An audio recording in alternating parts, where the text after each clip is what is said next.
Okay, now class, I have here 4 plastic cups, a bottle of water, and 4 colors of crepe paper. The green, blue, white, and red.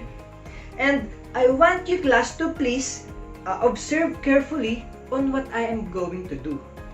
Is that clear? Okay, very good. So first, I will pour water into the cups. Okay. Second one. Third one. And the last one. Okay. And I will put pieces of crepe papers into these cups. Okay. First, on our first cup, I will put pieces of color red. Okay. It's like this. Okay. Kindly observe class on what will happen. Okay.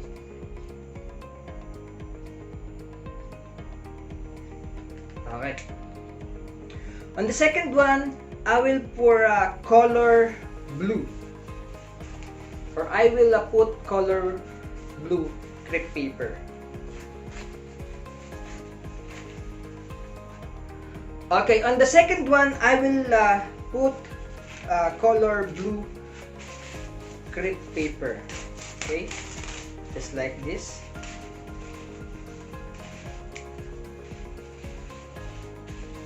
Okay, second cup.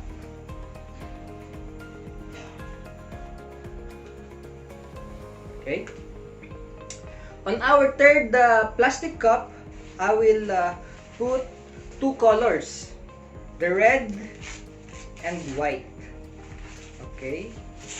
I will put a color red and a piece of color white.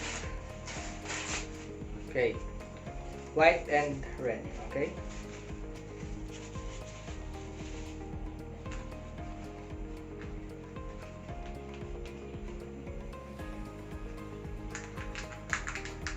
And on our last plastic cup, I will put color blue and green. Okay, I will put pieces of color blue here and pieces of color green. Okay.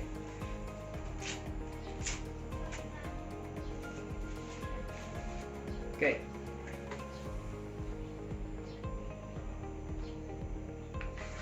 Okay, can you see the colors? Okay. Okay, class. Did you know that there's a meaning behind these colors? And we can relate that to our topic for today.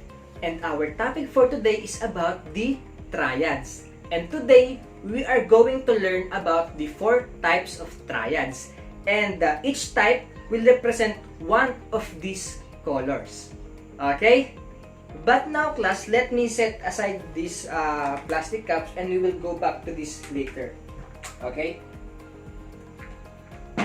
Okay class, now I have a question. Who wants to play their favorite song on the piano or on the keyboard?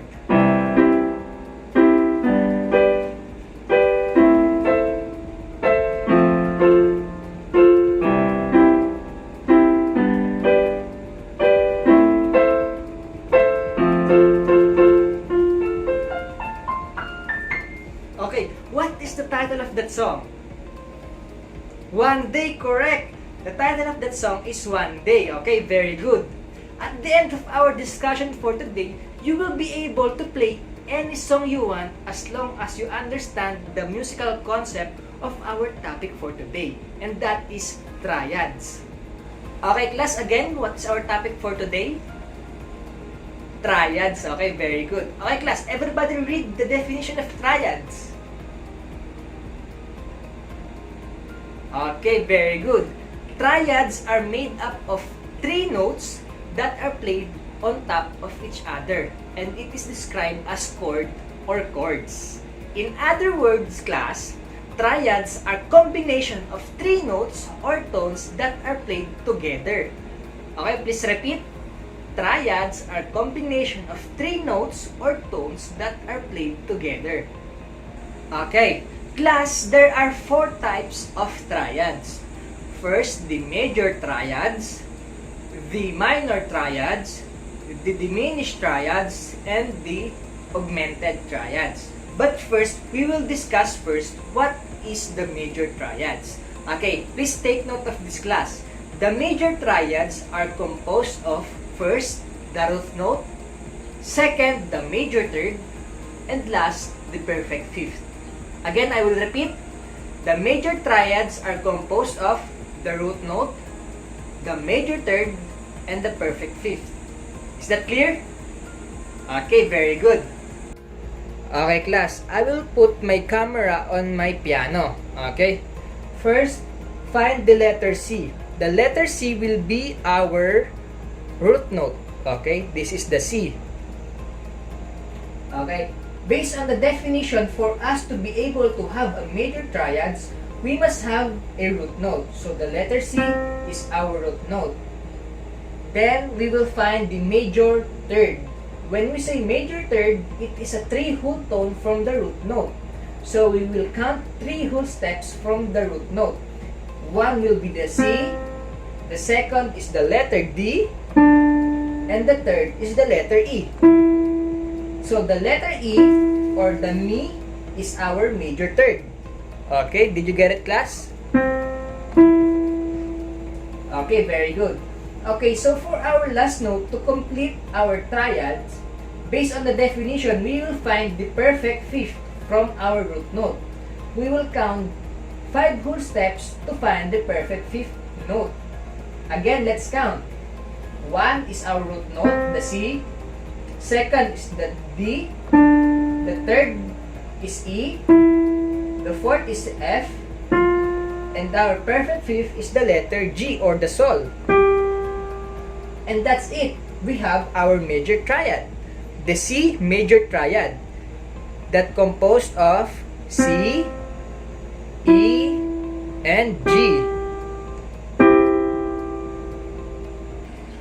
Okay, class, do you have any question in major triads? Okay, if there's none, let's move on to the minor triads. Okay, minor triads are consist of, kindly read, class, everybody. Okay, very good. Minor triads are consist of first the root note, second is the minor third, and last the perfect fifth. Again, class, the root note, the minor third, and the perfect fifth. Okay, class, so take a look again on my piano, okay? Find again the letter C, and the letter C will be our root note. Okay, this is the letter C. For us to determine or find the minor third, we will count 2 whole tones and 1 semitone from the root note. Okay, from the letter C, let's count 2 whole steps and 1 half step. Okay, first is our root note, the C or the Do. Second is the D. And from that, we will move only half step. Okay, so from the letter D, it will be the E flat. 1 semitone. Okay? So E flat will be our minor third. Okay? Now, to complete our minor triad, again, the third note is a perfect fifth. So we will count again 5 whole steps or 5 whole tones from the root note above. Again, first is the letter C or the Do. D is the second. Third is the letter E. Fourth is F. And our perfect fifth is the G or the Sol. Now, we have our C minor triad, which consists of the C, E flat, and the Sol. Okay? Okay, again, class, the minor triads are consist of what 3 notes? Yes, Mr. RD. Okay, very good. The minor triads are consist of first, the root note, the minor third, and the perfect fifth. Did you guys follow? Okay, very good. Is there any question about the minor triads? Okay, so if there's none, let's move on to the third type of the triads, which is the augmented triads. Okay, class, everybody read. Okay, so augmented triads are major triads with augmented fifth. So when we say augmented fifth, class, we will just raise one semitone or one half step our perfect fifth note. Did you guys understand? Okay. Okay, so based on the definition, the augmented triad is just a major triad with an augmented fifth. Now, we have our C major triad, and that is the letter C, the letter E, and the letter G, or the sol. Now, based on the definition, we will raise it half step or one semitone. Now, when we raise it, it will become G sharp. And that's it. Now, we have our augmented triad. The C, the letter E, and the G sharp. Did you guys follow? Okay, very good. Okay, class, again, our C augmented triad are composed of the letter C, or the Do, the letter E, or the Mi, and the G sharp, or the Sol sharp. And that is the C augmented triad. Did you guys understand? Is there any question about the augmented triads? Okay, so if there's none, let's move on to our last type of triads, and that is the diminished triad. Okay, class, everybody read the definition of the diminished triads. Okay, thank you. Diminished triads are minor triads with diminished fifth. Okay? Okay, so when we say diminished fifth, our perfect fifth will lower one half step or one semitone. Okay, in C minor triad, we have the C, the E flat, and the G.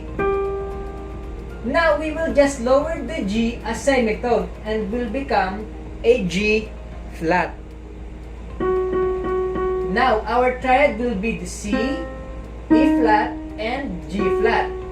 And this is an example of diminished triad.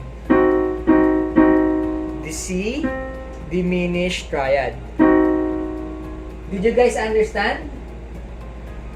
Okay, very good. Okay, again class, diminished triads are minor triads with diminished fifth. Again, this is the sound of C diminished triad. The C, the E flat, and the G flat. Okay, again, the diminished triads are minor triads with diminished fifth. Okay, did you guys understand? Okay, very good. Okay, now class, I will play the 4 types of triads, and my root note will be the letter C. Okay? This is the C major triad, the C minor triad, the C augmented triad, and the diminished triad. Again.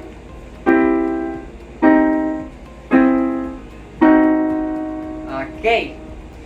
Okay, Alex, what is your observation about these 4 types of triads? Okay? Okay, very good observation. That's correct, that there are distinct differences between these 4 types of triads. Now, in our activity earlier, which I put crepe paper to the cup of water or cups of water, and we form 4 different colors, and that are first the color red, the color blue, the color pink, and the color something blue-green. Okay? Now, Christine, what do you think the major triad represents? Or what do you think the major triads represents? And why did you say so? Okay, very good. That's correct. The color red represents the major triads because in arts, the color red means love, adventure, vibrant. Alright? And if we gonna relate it to the major triads, it sounds like somehow beautiful and relaxing. Okay, did you guys understand? Okay, very good. How about the minor triads? Yes, Andres. What do you think the color represents the minor triads? Okay, that's correct.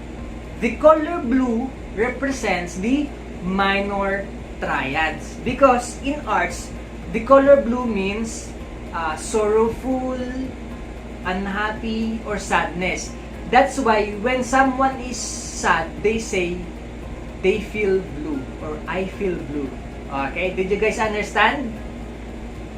Okay, very good. How about the augmented triad? Yes, Jose.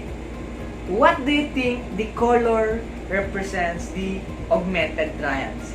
Is that color pink or the color blue-green? Correct! That's correct. In arts, the color pink is the sweeter or lighter shade of red. In this case, it feels like it needs more red. The sounds of an augmented triad needs a resolution, or which may sounds like unresolved. Did you guys understand? Okay, very good. And lastly, class, the color blue-green represents the diminished triads because blue-green is an eerie color, or it's like a swamp, dark, or deep. And that's the sounds of a diminished triad. Now, class, for you to able to clearly understand the distinct differences between the four types of triads, I have here a video presentation. Okay? Class, please listen carefully. Okay?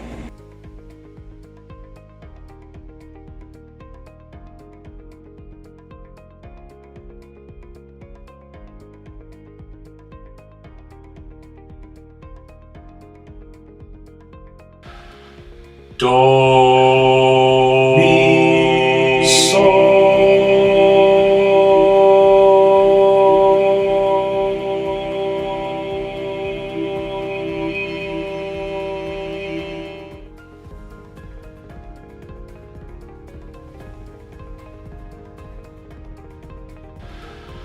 me, do,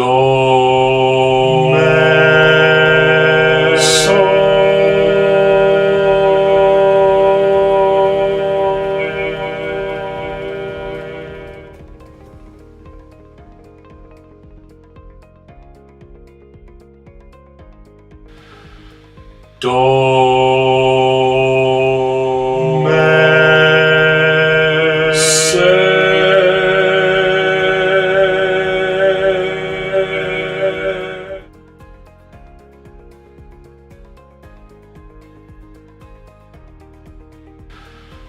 do, mi,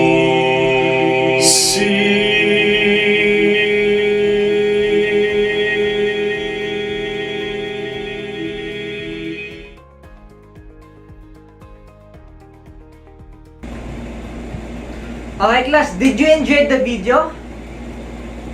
Okay, very good. Again, class, the triads are combination of three notes that are played together. Again, class, the triads are combination of three notes or tones that are played together.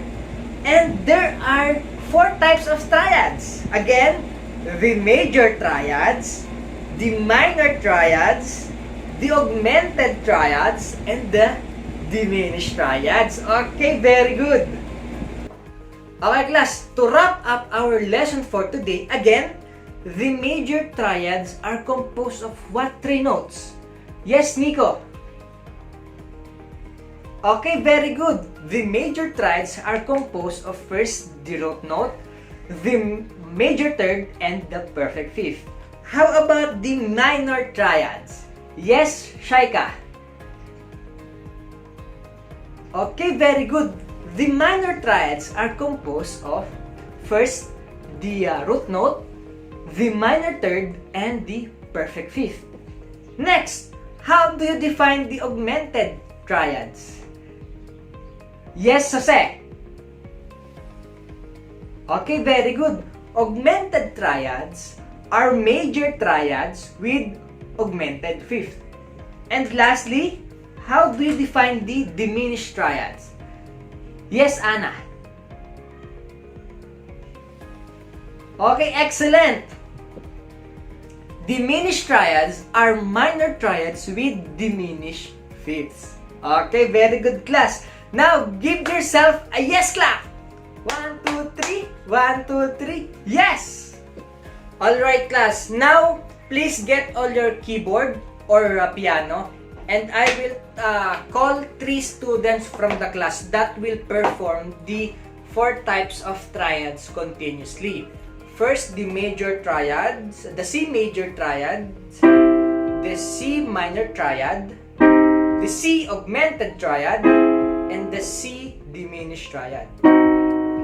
Okay? First, student. Yes, Louie. Kindly open your camera and microphone and perform the 4 types of triads. Okay? You may start. Okay, very good, Louie. Next, Robert.